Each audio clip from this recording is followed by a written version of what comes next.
Hey everybody, it's me, Steve Schnee, the CD Junkie, and welcome to another episode of I Bet You've Never Heard These 80s Albums Before. This is a show that I gather together 5 relatively obscure 80s albums, and I talk a little bit about them, and I play a little bit of them. One of the greatest things about putting together the show is I get to revisit these albums, before I put the show together, and it just reminds me of just how great all this music is. I've already covered 106 albums through the previous 21 episodes. This is episode 22, and I hope that you find something to love in this episode. So let's get the party started. I bet you've never heard this 80s album before. We're going to start off with a great trio from the Chicago area by the name of the Elvis Brothers. They put out their debut album in 1983. The album was called Movin' Up. Now, the first single that came off the album, or the first time we really saw videos on MTV, was a song called Fire in the City, which was very rockabilly. Now, the Elvis Brothers are not rockabilly. They're everything. They're power pop. They're rockabilly. They're great rock and roll. They are just great pop. This was a band that took so many influences, and all 3 members were extremely talented singer-songwriters, and they were rumored to be one of the greatest live bands around at the time. I believe those rumors, but I never got a chance to see them, unfortunately. I did get this album when it came out because I remember going to Pepperland, which was a record store in Anaheim. And for some reason, Pepperland was a Beatles-centric store, but they had the 7-inch single to Hidden in a Heartbeat. And I just thought, I'm going to get it. It looks cool. These guys look cool. And I took it home. I loved it. And of course, I ended up getting the album Moving Up. They also put out another album after this called Adventure Time that was produced by Adrian Belew. And that album is just great as well. It's a little bit more layered, but I chose Moving Up because of its just absolute, undeniable melodic charm. So let's check out Moving Up by the Elvis Brothers, released in 1983.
I bet you've never heard this 80s album before.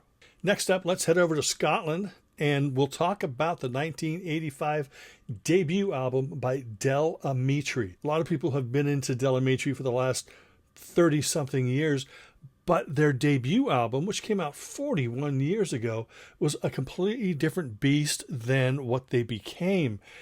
Still, Justin Currie and Ian Harvey were writing the songs. Justin Currie, a great lyricist.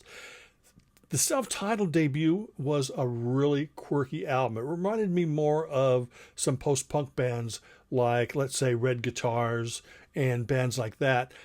Very herky-jerky, quirky, fun. And the more you listen to it, the more you picked up on the musical and lyrical nuances. Just really fantastic.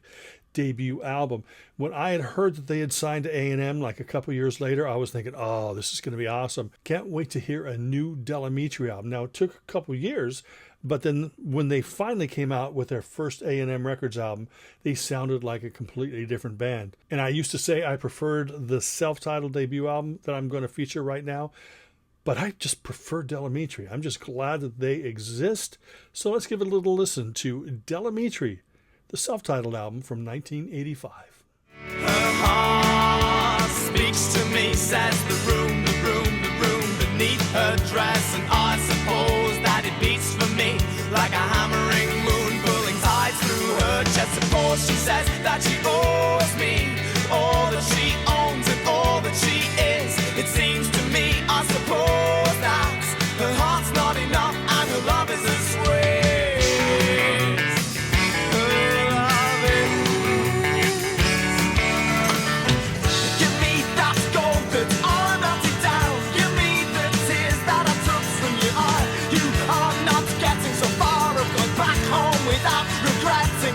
Get your backbone, I'll turn you into a love charm. Come on, submit, why not become one? It's just a matter of, it's just a matter of, it's just a matter of, it's just a matter of, it's just a matter of. You're the sticks and stones, girl, you're the fire and flames. You're the punishment, the pleasure, the employment and the leisure. You're the sweet conversation and the cussing names. Heart, head, hands in all forms, sent from red hot blood to bone, dry and lukewarm. Whales stop singing and the ships are bringing in toasters and nuts instead of sugar-beaten corn. And all the girls in the world were distorted and deformed when the first bleach was let loose and my jealousy was born.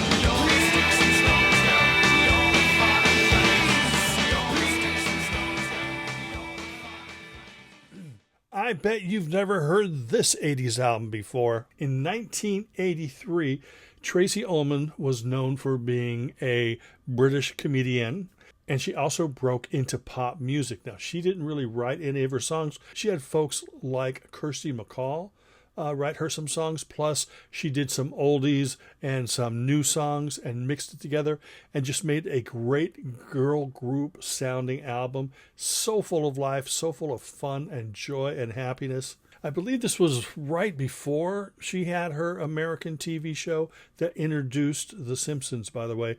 And around this time also, she co-starred in the movie Give My Regards to Broad Street, the cinematic travesty by Paul McCartney. But she appeared in the movie, and he appeared in her video called They Don't Know. And the song They Don't Know was actually a hit here in the U.S. So let's give a little listen to Tracey Ullman's debut album, You Broke My Heart in 17 Places, released in 1983. I can't break away, though you make me cry. I can't break away, I can't say goodbye. No, I'll never break away from you. No, no, no, no, no, no, no, no, no, no, no, no, no, no, no. Levitating lovers in the secret stratosphere. I am always touched by your presence, dear. I am still in touch with your presence, dear. You can call me a fickle thing, but I'm practically yours forever because move over, darling. Move over, darling. You've captured my heart, and now that I'm no longer free, make love to me, baby. There's no need for living in the past. Now I found good love and gonna make it last. I tell the others don't bother me, 'cause when they look at you, they don't see what I see.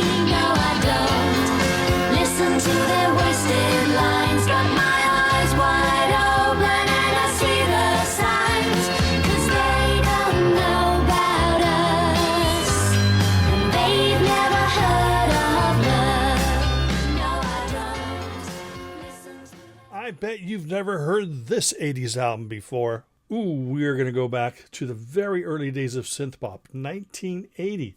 I'd like to introduce you to a band called Silicon Teens. This was a very unique group. It actually really wasn't a group. If you remember Mute Records, this is the label that signed Depeche Mode. But back in, must have been 79 or 80, maybe even 78, they put out a single by The Normal called Warm Leatherette, backed with TVOD.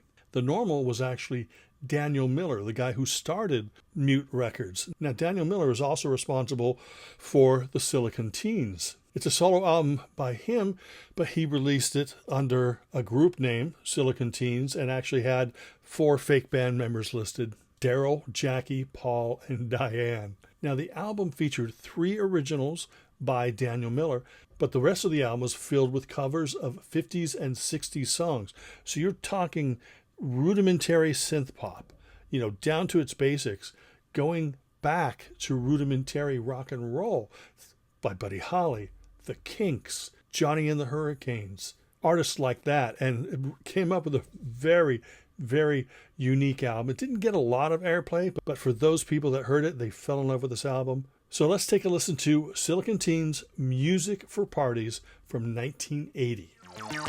Duty in disguise, that's what you are. Lemonade pie, with a brandy car. Cantaloupe pies come to me tonight. Duty in disguise, with glasses. All my love, all my kisses. You don't know what you've been missing, oh boy, when you're with me, oh boy, the world can see that you were meant for me. There she was, just walking down the street, singing do-a-diddy-diddy-dum-diddy-do, snapping her fingers and shuffling her feet, singing do-a-diddy-diddy-dum-diddy-do. She looked good, Girl, you really got me going. You got me so I don't know what I'm doing. Yeah, you really got me now. You got me so I can't sleep at nights. Oh yeah, you really got me.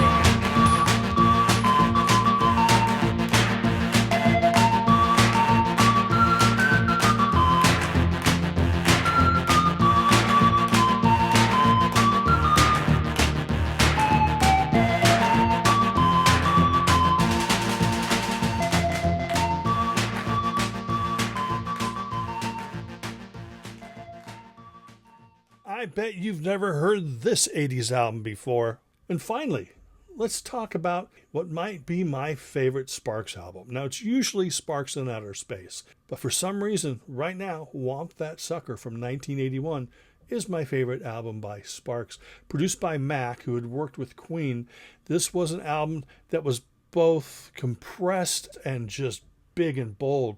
Like the backing vocals were Queen-like backing vocals, and the songwriting by Ron Mael he's just brilliant. He's a brilliant lyricist, and Russell's voice. Now, this is the first album I think that they used the guys from Gleaming Spires, but I could have that wrong. But this was an incredibly different album. I remember the first time that I heard a couple of these songs, I'm like, oh, I don't know about that. By the third time I think I heard the album, I was just in love with it. And this is my favorite period of Sparks. Basically, Womp That Sucker, Angst in My Pants, Sparks in Outer Space, and to a lesser extent, Pulling Rabbits Out of a Hat. But that period by Sparks I will stand by it 100%. And I love the other stuff too. I love the earlier stuff. I love the later stuff. But the 80s stuff by the Mael brothers is just truly amazing. So let's give a listen to Womp That Sucker by Sparks, released in 1981. Tips for teens, the kind you don't see in magazines. Tips for teens, the kind you don't see on TV screens. Tips for teens. Wake up to music and say you're too sick to go to work. It's where the dreaming starts. Upstairs. It's where the joking starts. Upstairs. You got some small ideas. Upstairs. You got some big ideas. Upstairs. It's where you calculate. It's where you speculate. Upstairs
Well, that's it. I hope that you enjoyed this episode of I Bet You've Never Heard These 80s Albums Before. I appreciate you taking the time to watch this video. Remember to like, comment, share, subscribe.